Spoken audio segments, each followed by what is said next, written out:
Bien, bonsoir messieurs, dames. J'espère que vous allez bien. Ouais, j'ai mis mes lunettes de soleil, hein. Un peu de classe dans mes vidéos de temps en temps. Donc aujourd'hui, nouvelle vidéo. Celle-là, elle est un peu spéciale de ce que je fais d'habitude parce que j'ai découvert une petite anecdote, même une grosse anecdote, on peut dire. Et je me suis dit, cette anecdote, elle est tellement intéressante que je préfère en faire une vidéo. Alors, faut dire que cette anecdote, elle parle d'un enfant. L'enfant, quand même, c'est un garçon. Je sais pas si vous entendez la caméra, mais il y a l'orage. C'est pas grave.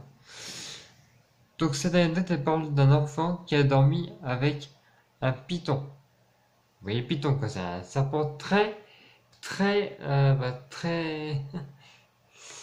méchant. C'est un serpent vraiment dangereux. Je sais pas si c'est venimeux un python. Si vous pouvez me dire dans les commentaires si c'est venimeux un python. Mais bon, on va parler de ça. Un enfant qui a dormi avec un python pendant plusieurs années. Cette vidéo sera une seule vidéo, mais en plusieurs parties. Donc je ne couperai pas la vidéo, je ne ferai pas. Enfin, peut-être que je vais la couper, mais elle sera en plusieurs parties, en une seule vidéo. Pas plusieurs vidéos qui parleront de ce serpent. Donc c'est parti, on va parler de ces vidéos et vous verrez qu'il y a une soleil pendant tout le reste de la vidéo. C'est la classe, non? Alors déjà, faut dire que quand même le garçon quand même qui a choisi d'avoir un python quand même de compagnie, c'est un peu compliqué. Mais voilà, ils étaient quand même amis, mais à ce qui paraît, il y a une tragédie qui a mis fin à leur relation. Alors comment ça s'est passé? Comment le serpent était là déjà? Est-ce qu'il était déjà là? Est-ce qu'il faisait déjà partie de la famille?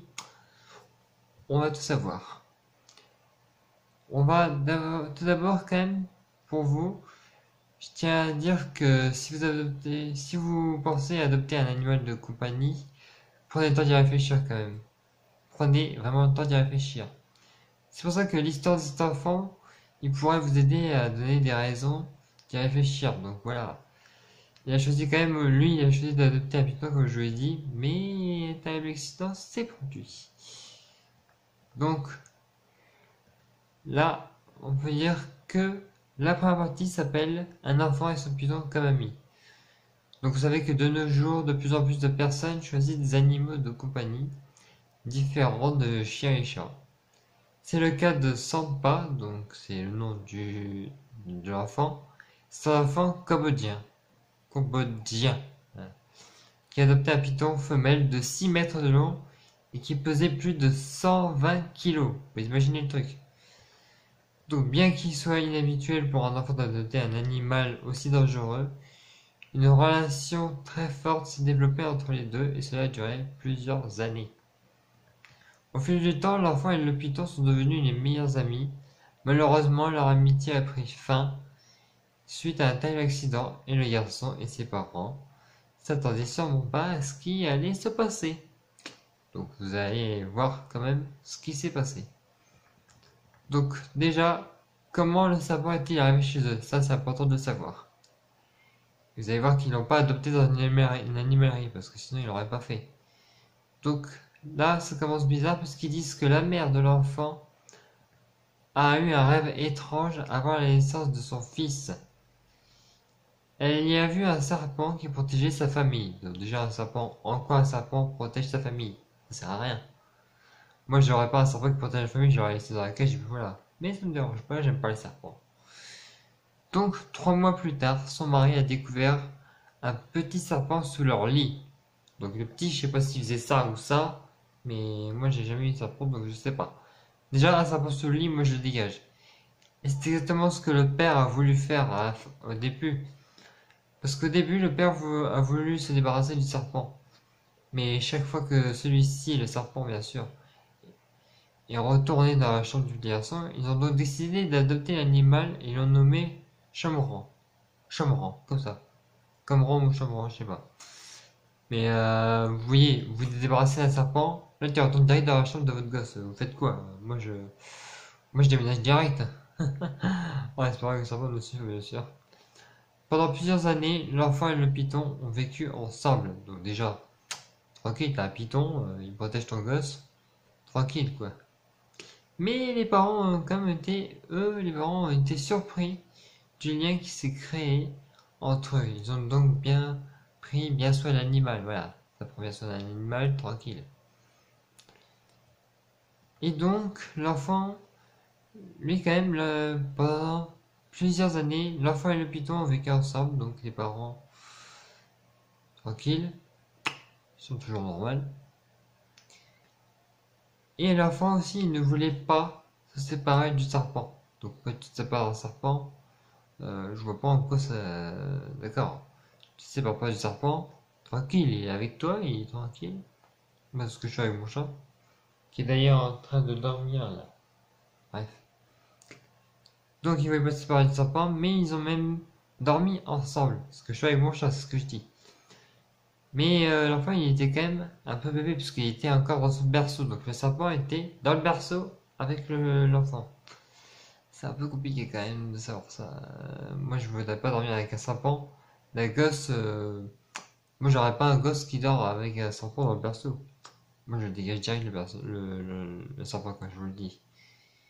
Mais en 2011, l'enfant qui parle donc, il disait qu'il ne laisserait personne emmener le serpent loin de lui. Donc c'est comme s'il voulait que le serpent le protège de tout prix. Et là, l'accident que je vais vous révéler et qui se dit le python mord l'enfant. C'est là que ça devient tragique. Vous allez savoir ce qui va se passer et pourquoi ça a mis fin à la relation. Parce que là, déjà, quand je vous dis que le python mord l'enfant, il le mord vraiment. Vous allez voir où il a mordu. Déjà, pour savoir, c'est que malheureusement, vu que le python mord l'enfant, l'amitié entre l'enfant et le python ne dure pas toujours. Donc, quand même, un python, ok, t'as une enfance avec le python, mais ça dure pas toujours. Hein. C'est pour ça que là, un terrible accident se produit.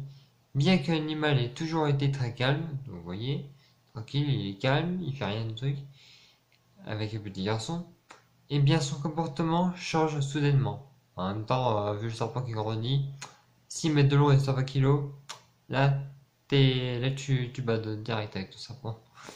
Donc à la grande surprise, le serpent montre ses crocs et mord son maître alors qu'il entre dans la chambre.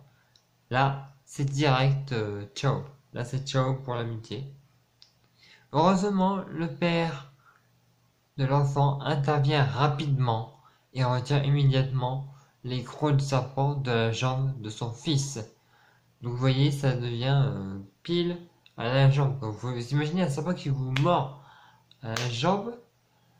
Là, ça vous fait, ça doit faire très, très mal quand même. Ouais. Mais après cet incident, il prend une décision, ce qui est déjà bien, et ça concerne bien sûr l'animal. Il le transfère dans un zoo. Mais par ailleurs, et là vous allez vous dire comment on peut déconclure ce sujet, parce que c'est quand même les experts qui disent ça. Ils disent que les experts ils disent que le python avait faim. En quoi un python aurait faim bouffe la jambe d'un fils, quoi. Le fils d'un fils cambodgien, ça sert à quoi? En quoi il aurait bouffé? Il veut pas manger autre chose, je sais pas. Moi, je mange pas la jambe d'un. Moi, si j'étais serpent, je sais pas pourquoi j'aurais mangé la jambe d'un fils en ayant faim. Donc, ouais, ils disent qu'il a faim, donc ils disent que c'est ça qui est dû à son comportement. Voilà, c'est ça qui aurait pu être la raison de son comportement. Moi, je ne bouffe pas un fils. Mon comportement, que ça, je mange pas la maison de la jambe d'un fils pour son comportement. Oui, j'ai enlevé mes lunettes. Et ça vous dérange? Moi non, ça me fait du bien. Mais bon, c'était pour rajouter un peu de style à ma vidéo quand même. Donc voilà. En tout cas, moi, je vous ai parlé de ça, donc ce qui conclut la fin de cette vidéo. En tout cas, j'espère qu'elle vous aura plu. N'hésitez pas à laisser un j'aime et un commentaire pour cette vidéo très très bien expliquée. J'espère qu'elle vous aura plu. Et puis voilà, n'hésitez pas à laisser un petit j'aime, un commentaire, ce qui m'a fait que j'ai découvert ça, ça m'a donné beaucoup d'investigation. Donc voilà, j'espère que ça vous aura plu. Et puis voilà, hein. À bientôt pour une prochaine vidéo. Ciao!